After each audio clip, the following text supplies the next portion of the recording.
This is Sonic, and you're watching JD Frank 20.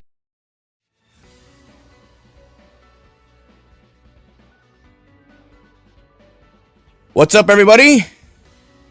And here's the IGN final preview of Sonic Frontiers.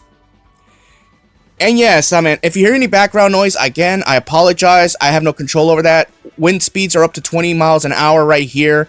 And yes, we're dealing with the infamous Santa Ana winds. There's nothing I can do about that. Oh well. Let's move on. So yes, Sonic Frontiers, here's the final preview by IGN. And don't be alarmed, the gameplay is actually very competent. Yeah, that's a first, huh? Yeah, compared to that Sonic Unleashed mess that we had 14 years ago, but that's neither here or there. Alright, so basically what he explains right here is that Sonic Frontiers, so far, he's been able to play 6 hours of the game, and once the timer was up, he was a little bit bummed because he wanted to play more of the game. So yeah, so far what's been confirmed is that Kronos Island took around 3 hours to complete before you go to Ares Island, the second area where the desert area is at, which is cool and all. Now, yes, I did hear reports that Kronos Island could be beaten in 35 minutes by a speedrunner. That, but the one thing they don't know about that is that there is a scripted cutscene that has to take place, and there's an invisible wall there, so pulling that trick actually isn't as clever as you think it is. And remember, that was just a demo only. The final version of the game, you don't think Sega's aware of that? But that's neither here or there. I don't want to go on a tangent. I tend to do that a lot. Okay. So first of all, memory tokens are needed to rescue your friends, Tails, Amy, and Knuckles. Yes, all of them have been trapped, obviously. Even though Knuckles, we haven't seen a glimpse of Knuckles since, I guess, that first prologue we got back during the Sonic Central event. We could basically imply that he was captured. Let's be real here. So basically, you collect memory tokens. You need them to rescue your friends from cyberspace. And the cool thing is, once you get memory tokens and show up to the area where your friends are being encapsulated, you're rewarded with a cutscene, which is cool, which explains why we've seen a cutscene trigger with Amy and Sonic, because that's the one they've been showcasing the most. Tails and Knuckles really have been nowhere to be seen lately, so I'm assuming they want to give that focus to Amy and Rose, which is understandable. I get it. And each island actually has a story to tell, with each of Sonic's friends being the key players and how the story unfolds. I like that, actually. It gives a meaning to which island you want to go through. Now, obviously, I'm assuming these islands, they are going to be linear, obviously. So you would have to go through Kronos first before you go to Ares Island, and then you go to Chaos Island, etc. I don't think it's one of those. I don't think it's going to go the Mega Man approach where you just cherry pick which island you go to. Like, no, it's because the difficulty curve, that's why.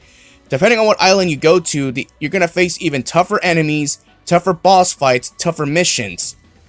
So basically, it's going almost in a linear path to progress. Even though it's an open zone 3D game, it's basically going by, you can't progress unless you do this certain criteria. It's one of those kind of games where you're locked behind an invisible wall unless you do a certain mission. Like, no, you got to go back, go do this. You can't progress forward. It's one of those games, which is understandable. That's what you get out of open zone. But yeah, there's so much to talk about here. I mean, I'm really excited for what we saw right here. The gameplay's fantastic. And by the way, the level that Sonic he was using was level 10, and the max you can get him is level 99. So if he's going that fast at level 10, imagine how fast you're going to go at max level. That is insane right there. That's pretty dope. That's amazing, Now, obviously, one of the things you do have to do a lot is a lot of repeats of the Guardians. When you fight the Sumos or other Guardians to get access to gear keys in order to get to cyberspace stages, and you have to do that on repeat on other islands. Like the criteria is going to be higher. Like maybe you might need 4 or 5 or 6 portal keys in order to get them. You gotta have to beat Guardians like Squid. You're gonna have to beat Guardians like Shark and Ares Island, etc. You get the gist, basically. You may find that very repetitive, but at the end of the day, some of them can be fun boss fights, and it's not really that dreadful when you think about it. It's a unique experience and it adds a lot of replay value. It's very unique, and of course you need the portal keys to get the vault keys to get the Chaos Emeralds. And speaking of the Chaos Emeralds in cyberspace stages, in order to achieve them, They have 3 different challenges. All of them have to be met to get the Chaos Emerald. Number 1, you have to get the S rank. Obviously, you got to beat the stage as quickly as possible. And number 2, you got to get all 5 red star rings. And also, you must beat the stage with a certain number of gold rings. That was the 3rd and final criteria. You know, it's not too much to ask, right? Now, now cyberspace, unfortunately, one of the negatives is it's basically going to be Green Hill, Chemical Plant, the Speed Highway one, and of course Sky Sanctuary. So far, we haven't seen anything else added to this, apart from what IGN has been showcased so far. I was actually hoping they would rip the stages right out of Sonic Generations. Let's be real here, that's how all the stages are ripped out of. But they have different assets that they're copy-pasting, like the Skyrail one. That is straight out of Skyrail from Sonic Adventure 2, that long rail grinding sequence you see in that cyberspace stage, basically. You know, I'm surprised that they're shoehorning in those 3 classic stages, and yet you can do the other ones, even though you took that concept from Generations, a game that's already taking concept ideas. But look, the point is, you know, it would have been nice if we would have got a fresh coat of paint for other stages. Stages like, you know, City Escape, stages like maybe a Crisis City, or a Planet Wisp, things like that. You know what I mean?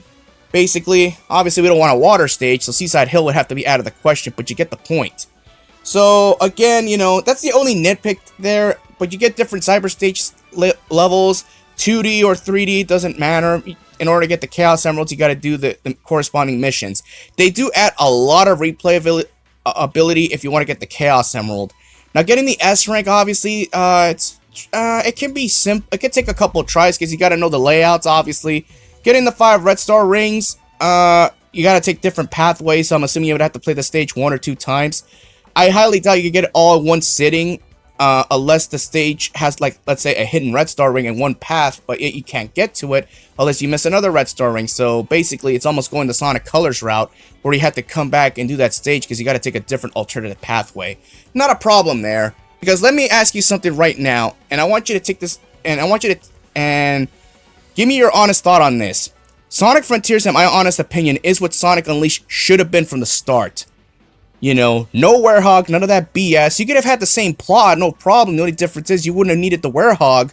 You could have still made nighttime stages for Sonic, only that you could have fleshed them out, make them a little bit more difficult, and add some more exploration factor. That's it. Now, the open zone obviously wouldn't have existed in Unleashed. That's too far-fetched, but at least you could have extended gameplay without needing the Werehog, because a lot of the Werehog stages are so dreadful and so unforgiving.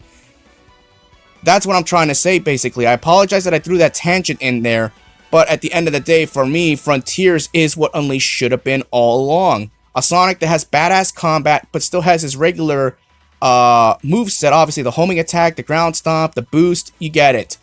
And go, you know, but at the end of the day, I love the combat that we're getting here, and with the skill tree, we're going to get awesome abilities. Obviously, the Phantom Rush being the most overpowered ability, which is awesome. Let me know what y'all think about this. Like, are you excited, you know, to get Frontiers?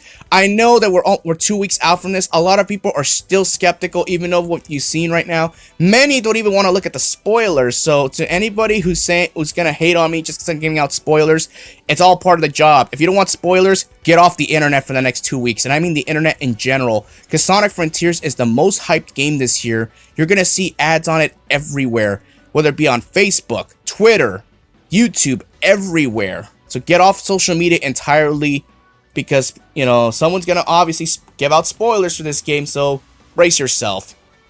You're literally going to have to live under a rock if you want to avoid the spoilers for this game. You know, but at the end of the day, I'd rather you go in with spoilers. At least you know, like, you know, when you see what you're up against, you want to go get the game and try the experience for yourself. That's all I have to say about this. Let me know what y'all think, and I gotta go. Peace out.